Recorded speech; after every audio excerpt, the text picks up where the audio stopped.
Hey everyone, it's Dave Barnett from the investlocalbook.com blog site.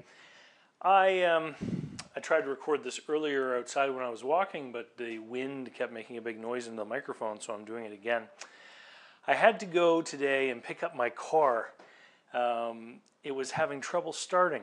I started, about 8 months ago, and I had to crank the starter a couple times in order for the engine to finally turn over and get going. And I had a suspicion that there was a problem with fuel pressure in the line. And the other day, I had to crank it like 3 or 4 times, and then the battery started to sound like it was getting weak. And I figured, hey, you know what? It's time to actually get the car looked at. I should take it in and bite the bullet and see what it's going to cost to fix. Now, my car is a 2004 Hyundai Sonata. Now, what that means specifically is I drive around in a car that's at least 11 years old. And people often ask me, Dave, why don't you go and buy a new car? And I wanted to talk to you guys a little bit today, fundamentally, about what debt is. So, we've all heard the expression, time is money. And I think that if you go to work every day in a job where you're paid a wage or a salary, you work hard and your employer gives you money. And I think people understand that whole concept that time is money. But I don't think people then extend and look at that from reverse. Money is time. Now, it's not just time, because you can work for a wage, basically selling your time. If you're a business owner, you're also selling your inventiveness or your creativity. If you're a creator of a product, like my book, every time someone buys the book, I'm getting money, but it's not for my time, it's for my creativity, my inventiveness, so to speak. So, if time is money, then money is also time. It's you, it's your life. So, the way that I look at debt is I look at it this way. If I were to borrow money, let's say to buy a new car, I would be receiving something worth money. Clearly there's value in labor, time, materials, etc. in that car.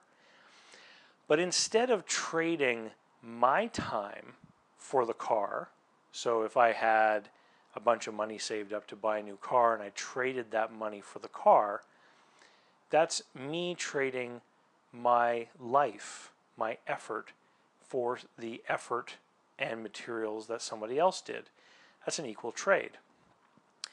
If I borrow money to buy that car, then what I'm doing is I'm committing time, inventiveness, effort in the future to pay for that car I received today. Let's think about slaves. A couple hundred years ago, slavery was still active in many parts of the world. And so if you owned a slave, you owned that person, you owned their time, you owned their effort, and they would work all day and you would be the owner of that product because you owned them. And of course, slave masters would feed their slaves because they didn't want them to die. That would represent, a loss of wealth, a loss of capital, because they knew that slave, as long as they were healthy, was going to be able to produce work, be able to do stuff that was of value into the future. Slaves exist in a state of bondage. They are held captive. The word that we use when people borrow, and this is in the high finance area, governments and big corporations, when they want money, they sell bonds. It comes from the word bondage. Quite literally, when a government sells bonds, they are selling their citizens into slavery. Because what they're doing is they're promising the bondholders that they will receive their money back plus interest because the government has the ability to enslave its population and extract the taxes from them. So, in my own personal sort of set of values and thinking, if I were to borrow money to buy a new car, it would mean that I would be voluntarily enslaving myself to the bank or finance company or whoever provided the funds for the car. Now I could take money that part of my capital that I use for doing local investing deals, and use it to buy the car. But I don't really want to do that because I can earn far more money doing local deals than it would cost me to borrow money for the car. But I still don't want to enter a state of bondage for the car. So here's the conundrum. I don't want to use available funds to buy a new car, and I don't want to borrow money to buy a car. So what's the third option? And the third option would be one that, any one of our grandparents would probably have thought of first, is simply to own one. And that's what I have now. I have an 11-year-old car that I own, and it works well. It's only got 218,000 kilometers on it, and it runs well, and it gets good mileage. And every once in a while, things like today happen, and I have to put a couple $100 into it. So far this year, I think I've probably put about $1,000 into repairs in this car, which of course is far less than what the payments would be if I were to borrow money to get a new car. And I know that this car isn't going to last forever, and so I've started to put aside a couple $100 every month. $300 a month out of my normal household cash flow goes into a savings account, so that probably sometime next year I'm going to go out and buy myself another used car. I like to go for 5-year-old used cars. I find that they've depreciated a lot, but they still have a lot of great value left in them. That's how I bought the Hyundai.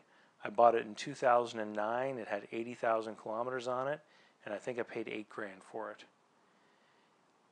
Anyway, so if we were to look at the whole idea that taking on debt is enslaving yourself, then let's examine the ethics and attitudes that I have toward making loans to people.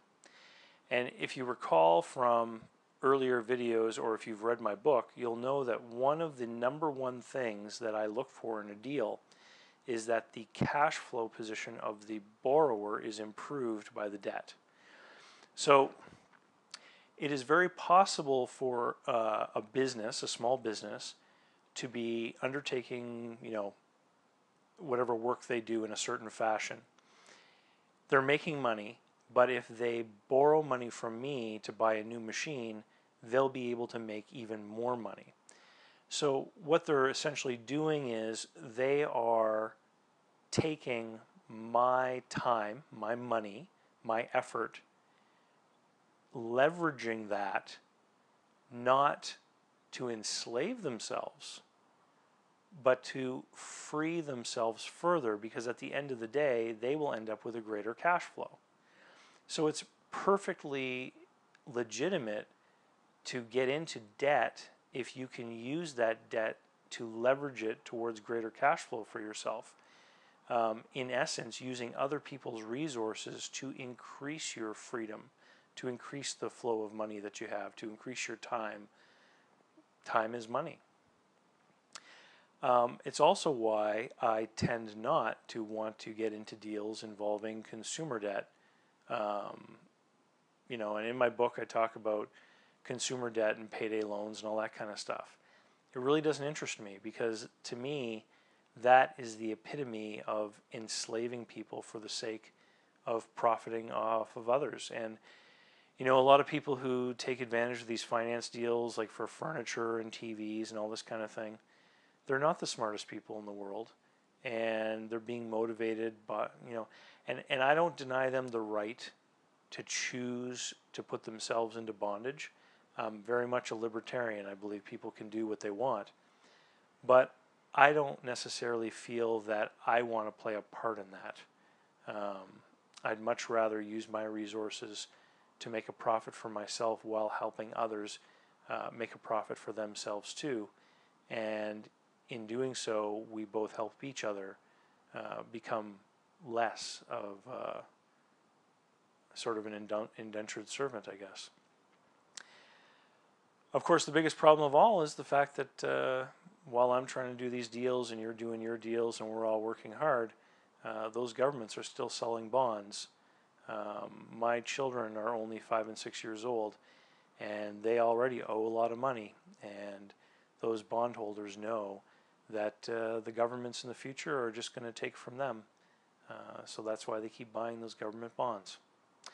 Anyway, if you want to learn more about doing local investing deals, if you want to learn how to make money without using the banks and Wall Street, I highly recommend you pick up a copy of my book, Invest Local. It's available from Amazon in paperback and Kindle format, and you can visit my blog site, investlocalbook.com, where you can purchase the book in PDF format as well. Thank you very much for listening, and come back soon.